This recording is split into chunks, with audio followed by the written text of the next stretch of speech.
And as I said, it's sad, but at the same time, everyone's race is going to be finished one day. On a quiet July afternoon in Baton Rouge, Louisiana, something happened that words will always struggle to explain. It wasn't just the burial of a preacher. It wasn't just the end of a long, complicated, and meaningful life. It was something deeper.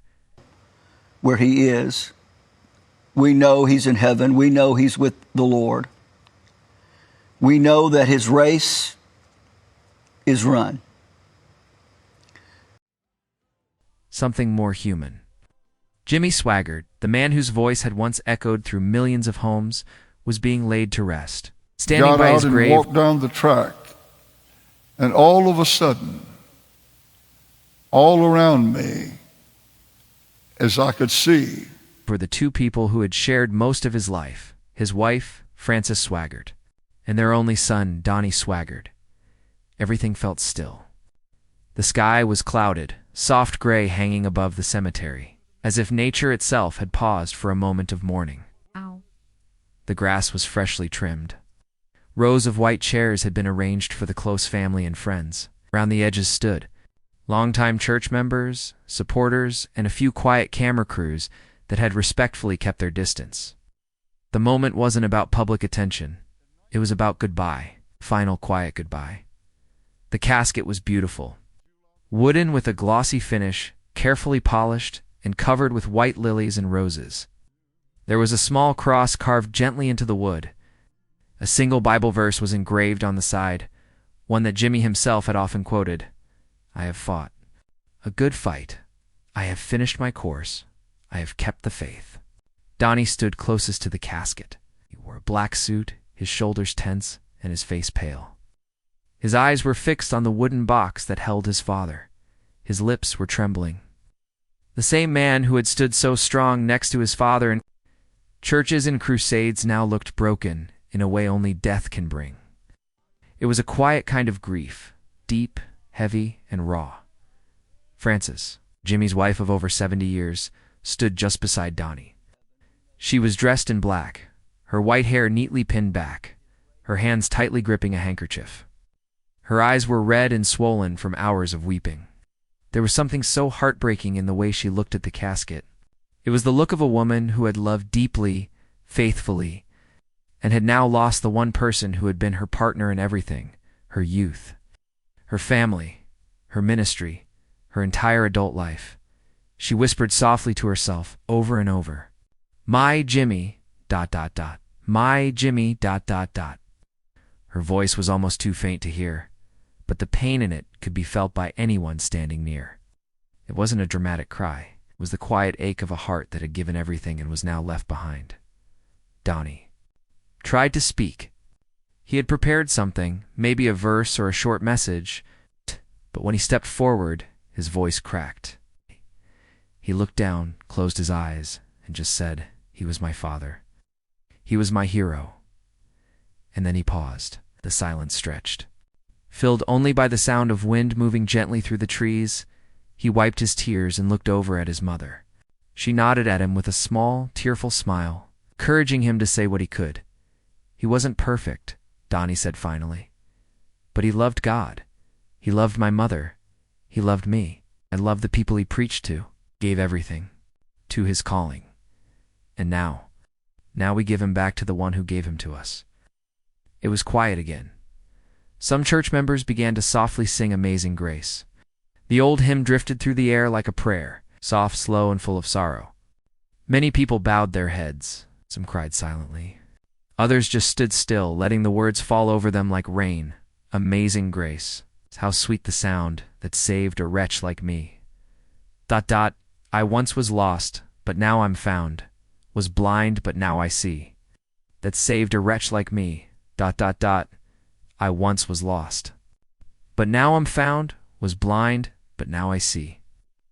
As the song ended, the workers began to lower the casket into the grave. Frances took a small step forward. She gripped Donnie's arm to steady herself. She looked down into the open earth and watched as the man she had called husband, for most of her life, disappeared from view. She didn't wail or scream.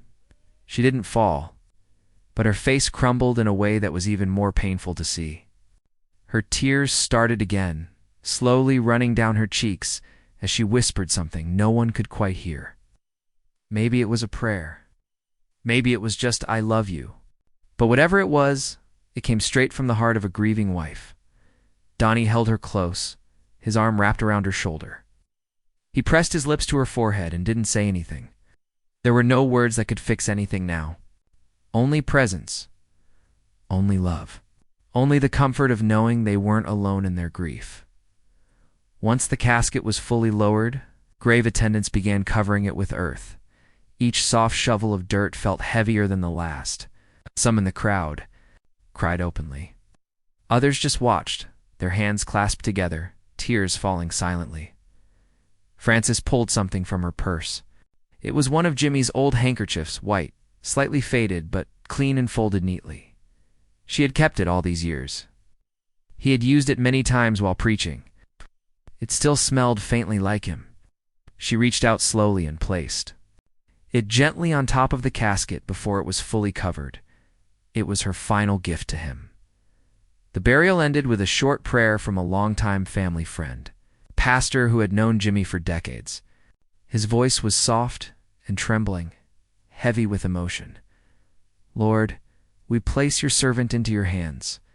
Thank you for his life, for his music, for his preaching, for his love. Be with those he has left behind.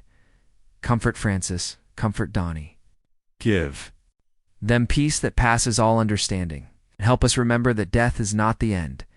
It is the beginning of eternity with you." When the prayer ended, the guests began to quietly leave the graveside, many hugging one another, some still crying. A few church members knelt at the grave and prayed silently, their heads bowed low. Others walked away slowly, pausing now and then to glance back. Donnie stood there for a while, his arms still around his mother. Neither of them was ready to leave yet. Frances finally looked up at her son and said, "He loved us so much, didn't he?" Donnie nodded, his voice barely above a whisper. "Yes, Mama, he really did." They stayed there a little longer, just the two of them, a son and a wife, saying goodbye in their own quiet way. The breeze picked up a little. The trees swayed gently. Somewhere far off, a bird sang a soft note. Life was going on. But something holy had just ended. There were no cameras in their faces, no stage, no crowd cheering, just a grave, a memory, silence filled with love.